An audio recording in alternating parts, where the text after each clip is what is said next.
Thank you, Diane. It's wonderful to be here today. And I'm excited to speak with Dev Stalkoff, who has been at the helm of Microsoft's Legal Affairs Group as its general counsel since 2018. Dev joined Microsoft in 2007 and rose through the ranks in the company's HR legal group, overseeing key functions like immigration and employment compliance. Dev, welcome. Thank you for joining us. So I thought we could start our conversation sort of right here in our current cultural moment where, as you know, more than many, there's more discussion about diversity and inclusion, both on corporate spaces and in law firms than I think, there has been in recent years. And although both companies and law firms have, work to do and miles to go, some would say, in terms of leadership for women and people of color, there has been some progress. I think a lot of people would agree. So would love to hear just a bit about your story, your path, to your role as GC, and also, whether it's something that you envisioned for yourself early on, and, how is it being a woman at the top, of your legal department. So love to start there. Sure, absolutely. And thanks so much for having me today. So no, I definitely didn't envision being general counsel at the start of my career. But looking back, I actually see elements and ingredients that led me to pursue that path. So the hybrid sort of business legal environment that you get to operate in is something that I just love. And then organizational leadership. I discovered early on in my career that I liked helping clients solve not just kind of, okay, what is like the best way to mitigate risk, but really take a look at the business problems that they're facing and try to work with them to come up with creative solutions. So that relatively quickly led me to move from private practice to in-house at Microsoft 14 years ago. From there, I quickly realized then that I was drawn to people leadership, sort of the helping others succeed. And if you do it the right way, actually being a bit of a force multiplier for your team. So, as I think about today, organizational leadership at scale really is one of the most important things that I can do. First, ensuring that we're attracting really great talent to go and tackle those big problems. And then two, making sure that they have all of the tools and all of the resources and the knowledge and support that they need to go do the great work that they're going to do. Being a woman in my role, I guess that's where you ended with the question. I think diversity in leadership is just critically important for a whole range of reasons. And, that's diversity broader than gender diversity. It's diversity writ large. I think a couple of things, for me in particular jump out. One is early in my career, I was fortunate to have a number of diverse role models, and in particular, I had one female mentor. She was a senior lawyer at the law firm that I started my career at. And she was pivotal in helping me find my authentic leadership style as a woman. And that was really meaningful for me. Being able to see her and her role where she was in her career was just huge. And then, the second thing is from an organizational perspective, the business case for diversity is clear. It makes teams better, it makes businesses perform better, and you need diverse leadership really to bring that talent in, to have diversity across the board. And then two, those diverse leadership perspectives are just so critical. Awesome. Microsoft's most recent diversity report showed that the company is making really great gains just in terms of women and Asian Americans in the workforce. I think the number in the report was about 29% of the global workforce, women represented, and for Asian Americans, just under 35% of the US workforce. But for some other groups, and this is not obviously unique to Microsoft, the report said there was much more work to do. Would love to hear your take and how you feel your mandate has been shaped to look at diversity internally at Microsoft. Yeah, great question. And I would start by acknowledging kind of across the board, whether we're talking about technology or the legal profession, we still have work to do. So I think you're identifying a really good starting point. The second thing, you are so right that creating a diverse and inclusive environment has to be everybody's job. And, I would say especially it's got to be every leader's responsibility to make progress. As I think about sort of my own position and my own leadership, I'm accountable for increasing diversity when we're thinking about that in terms of representation, but also ensuring that we're fostering an inclusive organization. And so, I think in part, really that means making sure that I'm helping drive the company-wide initiatives that, companies identified as really important. So things like diverse slating, ensuring that we're considering a diverse slate of candidates when we're hiring, because if we're not, we have absolutely 0% chance of, increasing diversity. Being really intentional about succession plans, I think, is another.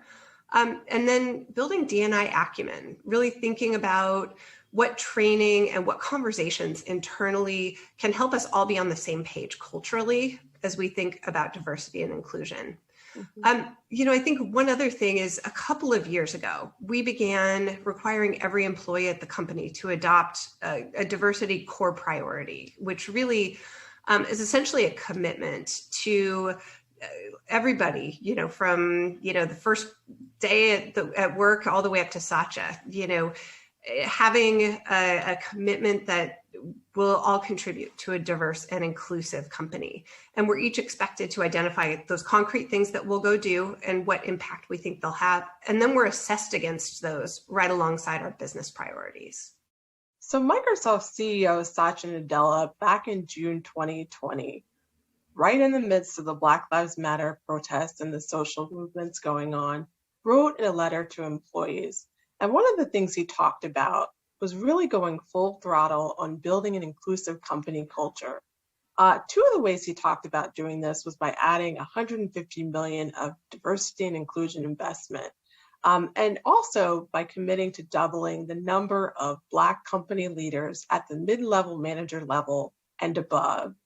What sort of career development opportunities is the company providing now to reach that goal?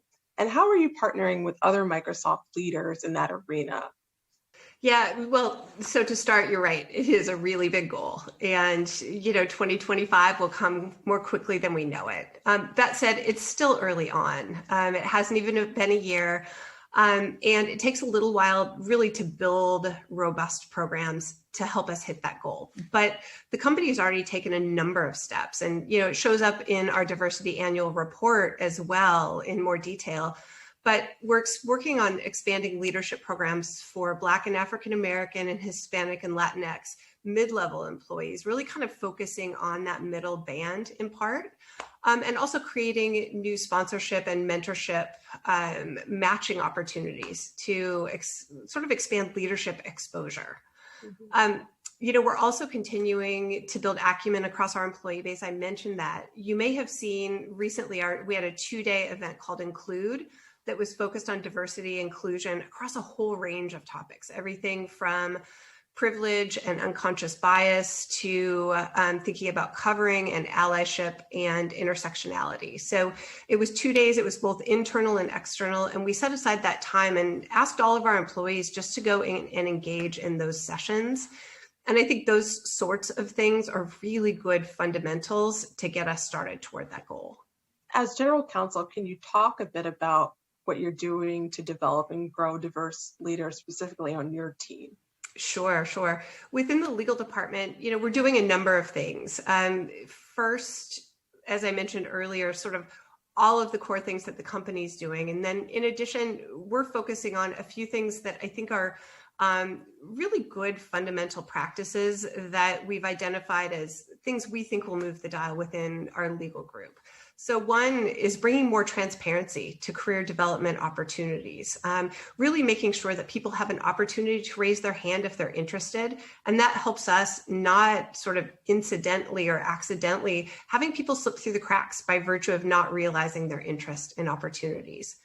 We also have gotten into a rhythm where we're asking our managers and our employees to have routine career conversations at least a couple of times a year so that managers and their employees are on the same page about what the goals are, because without those conversations, you may have a mismatch and not even realize it.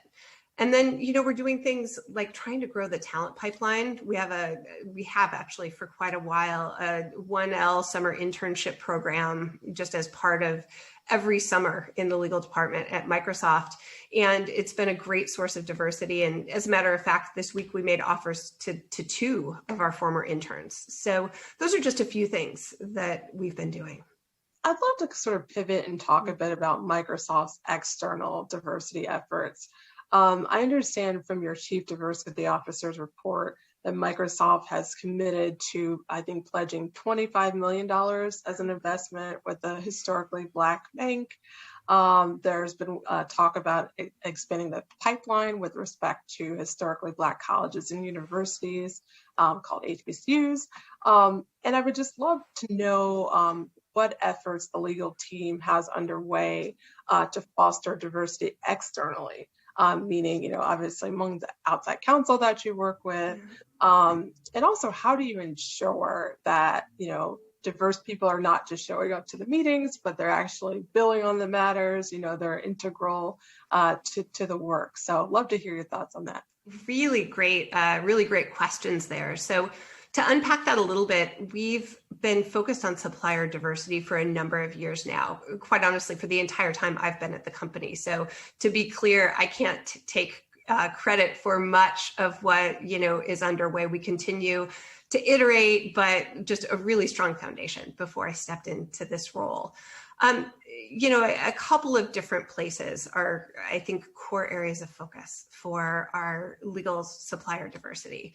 One, in 2010, we signed on to the NAMWolf Inclusion Initiative focused on women and minority-owned businesses.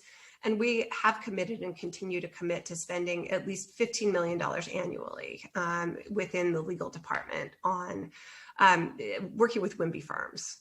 The other thing is in 2008, we launched our law firm diversity program. It's an incentive-based program that allows our law firms to earn up to a 3% bonus if they hit certain diversity-related goals, both relating to diversity within their firms in terms of their own diverse representation, but then also specifically on Microsoft matters. Last year, in part, just as part of an iterative process, as we look at the goals and what they're driving and where we still see big opportunities, last year we shifted the program a little bit to enhance our focus on Black and Hispanic leadership at our partner firms. We've seen really good results from this program over the last 12 years. We've seen an increase in diverse representation at the firms all up, going from about 33% diverse to about 65% diverse.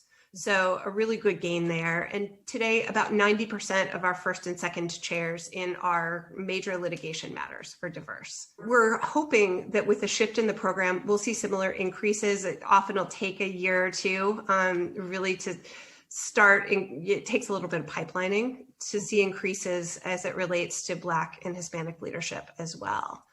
I want to close by talking about something that happened recently. Microsoft in late April joined more than 400 corporations in the US as part of the Business Coalition for Equality Act. And the group, which also includes companies like Google and Toyota, calls for the urgent passage of the Equality Act, federal legislation that would include protections for LGBTQ people and also for women and people of color. And in this coalition, we're talking about companies that employ more than 14.6 million people and also represent about 7 trillion in revenue. Love to hear from you as to, why you thought Microsoft signed on this coalition and, why you feel like the Equality Act is important for folks in the company. Absolutely. And this is a great place to close. So thanks for the question. The protections under the Equality Act are really important and quite honestly, long overdue for the LGBTQ plus community. You're right. The support of this act is incredibly important for our employees as well. I think as a fundamental principle, equal opportunity is critical for each of our employees. And I think they expect that from us. Our support of the act really, in part, sends a signal to them as critical stakeholders for us that equal protection is a value that we espouse, a value that we're willing to speak up for. You referenced the breadth of the companies and the sheer scale of our collective businesses. And, I think this goes to part of the conversation where we started, which is the case for diversity. It's both the right thing to do and it's the smart thing to do. And diversity, along with equal opportunity, along with equal protection, all of those things together are making our teams stronger, making our businesses stronger, and making all of us better. So it actually was really easy to sign on and be part of the coalition. Awesome. Thank you so much for your time, Deb. We really appreciate this robust discussion. Yeah, thanks so much for having me. Thanks. Thank you so much, Deb, for taking the time to talk with us today. We really appreciate your insights. And with that, I'm handing things back over to Diane.